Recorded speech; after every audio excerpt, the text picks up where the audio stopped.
It's Willie D, y'all. If it's your first time checking out the show, let me know what city, what state you're coming in from. If you're outside of the U.S., let me know what country you're representing. Getting some air, like wind or something on your end, Sharon. We're streaming right now with Sharon Winbush. She is a former employee who worked as a nutritionist for RKELLY for some, I believe, 8 years. Am I correct in saying that, Sharon? 8 years? You worked for RKELLY 8 years? Well, it was between maybe 5 years, off and on. Okay, and you worked as a nutritionist, but you're also a strategist now. Like that's what you do now. That's your primary thing, and I think it's worth noting that Sharon is not here in the capacity of representing RKELLY. She's here as what she says a concerned citizen to make sure that that people get fair treatment under the law. That's my interest in this case. I want to be clear for any of you who want to come on here talking slick.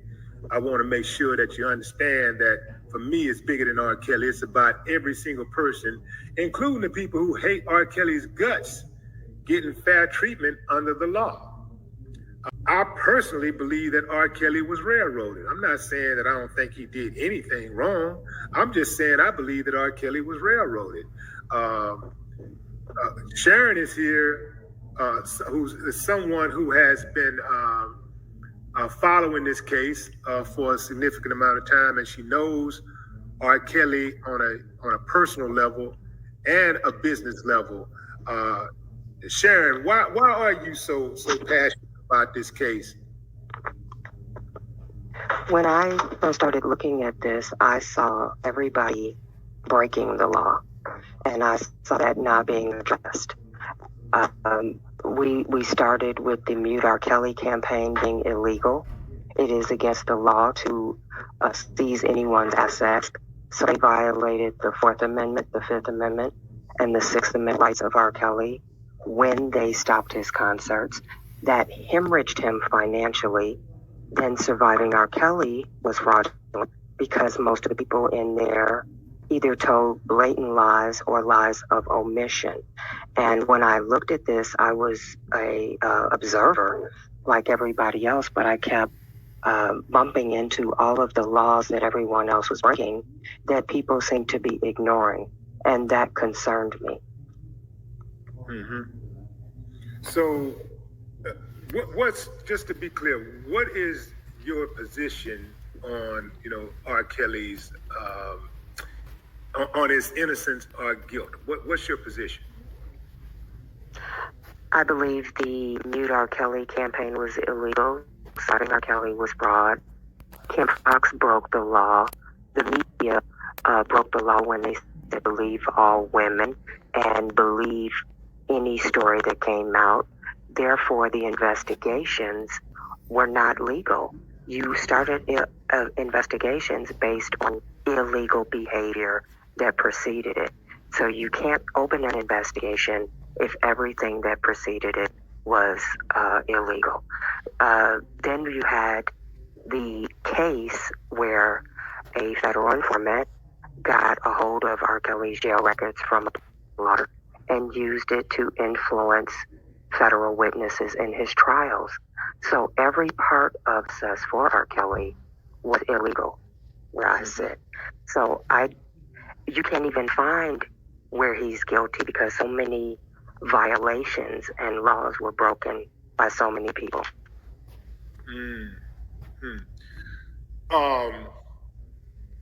To what extent was the law broken, in your opinion, when this guy who is an alleged informant, said what he had to say on an audio recording? We do have audio recording of an informant. Yeah, there's a family.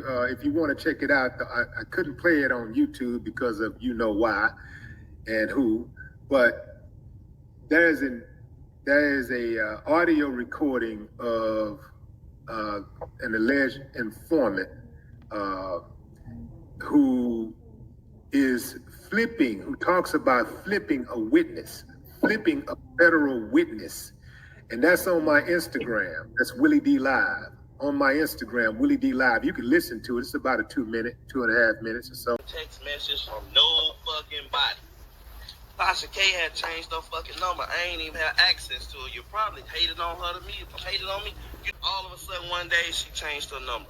She probably didn't do it because of me, but she changed it. I called one day and I couldn't get through. So whatever. I know about the time that you spent with her all 3 times. The middle is me. So it's real when she was here. Gave her all of the information. I got the actual people on the phone. She made the decisions. She made the decisions of her own. And it was not easy. It was days and days and days of crime. It was hours and hours and hours of footage. It was indictments. It was phone calls. It was a lot of different things. And it was a lot of information that she just did not know. But what I showed her, like not how she took it. It's not just me. It's not just me that dealt with her. It's my girl. It's my mom. It's my daughter. What you're trying to say is that no matter how much I showed her that the things that he was telling her were lies, and she went on national TV and did what she did, you don't think that had nothing to do with her realizing that, you know, this motherfucker, fuck this motherfucker. I can't believe. I think all of that has something to do with it, but I think what solidified her actions was his absence. Had he been there to defend it, I don't think it would have turned out the same way. She was vulnerable. I'm not saying what you did was wrong. I'm not saying what you did was right, but she was vulnerable.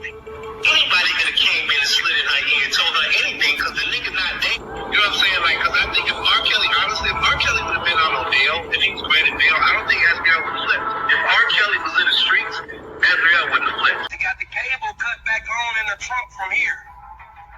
Paid for it here. Was supposed to go to Chicago, break Joycelyn's phone so they couldn't call. You hear me? Break her phone. Her and her friend named Taylor. To break her phone. And her and Taylor was gonna make her text message from no fucking body. Tasha K had changed her fucking number. I ain't even had access to it. You probably hated on her to me. Hated on me. All of a sudden one day she changed her number. She probably didn't do it because of me, but she changed it. I called one day and I couldn't get through. So whatever. I gave your daughter $3,100 and I bought your wife $2,500 worth of shit. The guy is on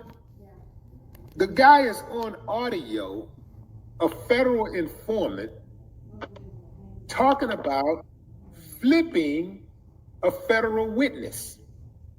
And the person that he flipped, who testified in these trials against R. Kelly, that person gets to go home. The person who flipped the witnesses gets to remain out on the streets. Nobody goes to jail. Family, y'all understand what I'm saying here? If we're gonna really get into this, we're gonna go down that path where it doesn't matter if you don't like a person or you feel like somebody is guilty. It don't matter how they convict the person. Doesn't matter how that person ends up in jail. We just want them in. We just want them in jail.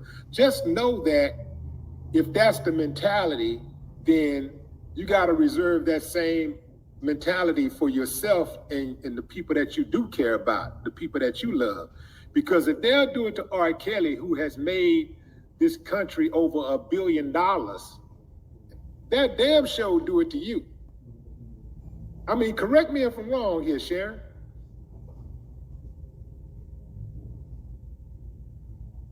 What happened? I can't hear you. Sharon.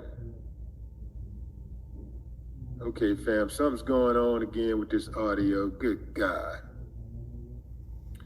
Something's going on with the audio. Sharon, if you can hear me, can you just, is it possible to call me? Let me try to get Sharon back on the line, fam. Let's see if this will work. There's more than one way to skin a cat. Let's see if this will work.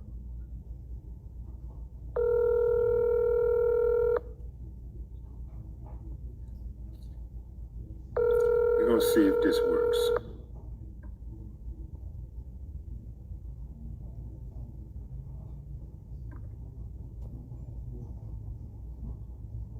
Hello? Hello? Okay, yeah, let's work it like this, Sharon.